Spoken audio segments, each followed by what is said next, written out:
President Trump declares a state of emergency in his ongoing efforts at combating the coronavirus. So we're going to take a look at the president's latest measures at containing the virus, and we're going to find out how they're all merely extensions of his America First nationalist populist policies that are indeed protecting Americans and saving lives. You're going to absolutely love it. Greetings, everyone. A super happy Friday to each and every one of you. If this is your first time here at this channel, a warm welcome to you. We post 2 videos a day analyzing current events and some super awesome conservative trends. So if you haven't already done so, make sure to smack that bell and subscribe button. It'd be an absolute privilege to have you as a regular visitor of this channel, where we together each and every day celebrate the inevitable collapse of left-wing globalism and the unstoppable rise of a new conservative age. Now, before we get into President Trump's state of emergency, I want you to make sure to download your free gift, which we put together just for you. We're calling it our Fake News Antidote. It's a compilation of it's a little more than 20 different sites that I go to for my news each and every day. And you can download it completely free at the link down below in the pinned comment section. I think you're going to really enjoy that resource on a daily basis. And finally, let's give a huge shout out to the sponsors of this video. And that is our very, very good friends over at Noble Gold. They've been with us for quite a long time. Obviously, we're living in a very volatile time right now with the whole coronavirus situation. That volatility is clearly affecting the stock market and indeed potentially our finances. So the question is, where will you be with your finances when this is all over? Will you be better off than you are today, or will you be worse? Now, the specialists over at Noble Gold want to protect your assets with a safety net made up of the trustworthiness and the reliability of precious metals, and that means gold and silver. Gold and silver are low-risk assets, and the best part is that you can cash out whenever the danger is past. So talk to one of the specialists over at Noble Gold today and see how they can help protect you and your family for what's coming. Just click on that link below to get your free gold guide, or you could give them a call directly at 877-646-5347. Tell them Dr. Steve sent you, or you can check them out at noblegoldinvestments.com. All right, let's dive in here. President Trump is declaring a state of emergency over the coronavirus, invoking what's called the Stafford Act, which unlocks FEMA disaster funds in the same way it would if there was a natural disaster like a hurricane or an earthquake and the like.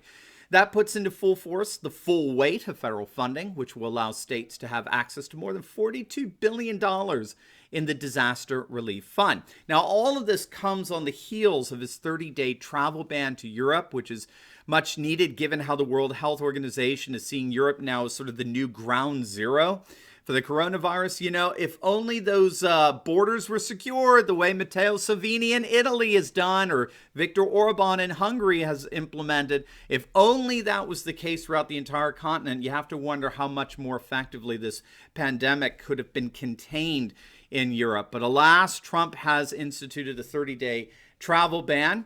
He's proposed $50 billion in revolving loan fund through the SBA to small businesses, which is excellent. And they're even talking of giving some student loan relief in the midst of this as well. So he's being very, very proactive, starting to pump money into the market and the like. Trump is dealing with the coronavirus very effectively. He's getting ahead of it. He's being very, very proactive, and he's giving people a bold and forceful example of a government that looks like it's in charge to weather this storm, CNN's coverage notwithstanding. But I think there's something far deeper going on here, and it is an increasing realization that Trump's nationalist populist policies are indeed protecting Americans and saving lives.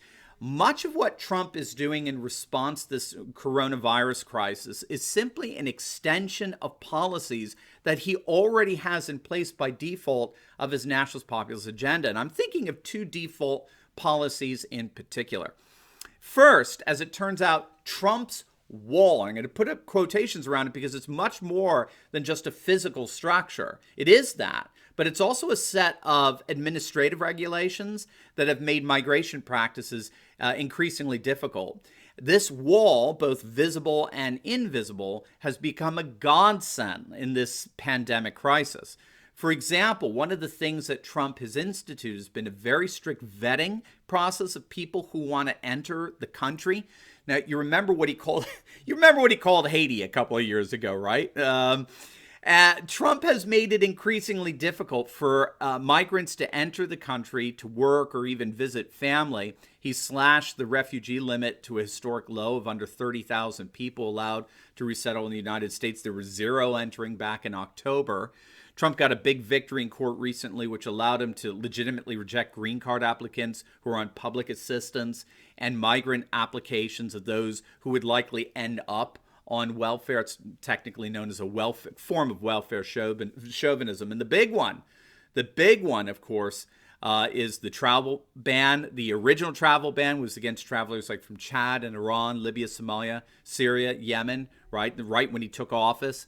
And then he expanded the travel ban to China, and now again temporarily to the whole of Europe. I believe there's a UK exception, if I recall correctly.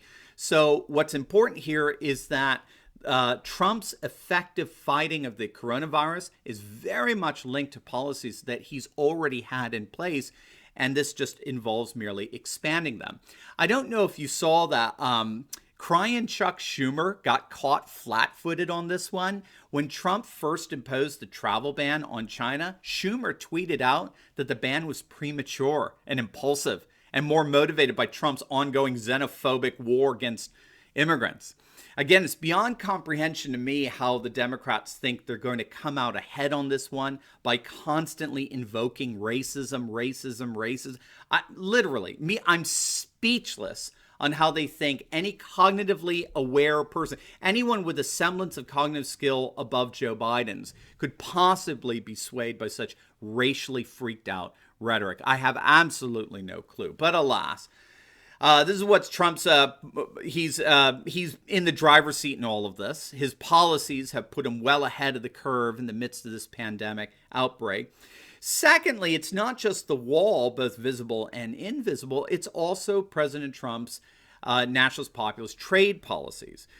Just when you thought economic nationalism may have been a fluke, right? Here this pandemic comes along and it solidifies it probably is the permanent feature of American economic policy for the foreseeable future. You may have heard that the Chinese government is actually threatening the West, particularly the United States, literally bragging that they could impose pharmaceutical export controls, which would have the effect of plunging the United States into what their state-controlled media called, quote, the mighty sea of the coronavirus. I'm not kidding. I mean, you literally can't make this stuff up. The very country from where the coronavirus originated and spread out of control globally is now making threats to that globe that they'll withhold drugs and medications related to handling the epidemic to make the epidemic even worse.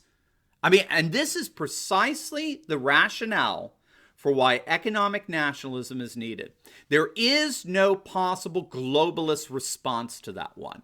If we outsource our manufacturing base to the global south, particularly China, if we do that, we render ourselves radically vulnerable to their blackmail and manipulation if a real health crisis ensues just like this one. And so Trump's policy of bringing manufacturing and industry back to the United States is paying off big time here.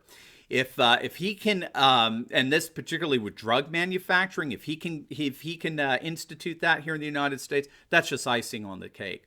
Because of Trump's economic nationalism, manufacturing and industry are seeing their lowest unemployment numbers ever. All right, we're talking under 3% unemployment. It's absolutely unbelievable. Nobody saw that coming. And so as it turns out, Trump's America First nationalist populist agenda really is, by its very nature, protecting Americans and saving lives. Like I've said in some of our past videos on this, you know, even though we have all kinds of political, economic, and cultural dynamics that are moving the world more and more to the political right that we analyze each and every day here on this channel, it turns out that it was this virus that is in fact making nationalist populists of us all. Now, before you go, you'll definitely want to check out my video on the escalating crisis at the Greek and Turkish border, right? Greek soldiers are holding the line as Turkey is attempting to flood Europe with a new wave of migrants that could make the 2015 refugee crisis look like a trickle. So you'll definitely want to check that out. So make sure to click on the link and I'll see you over there. God bless.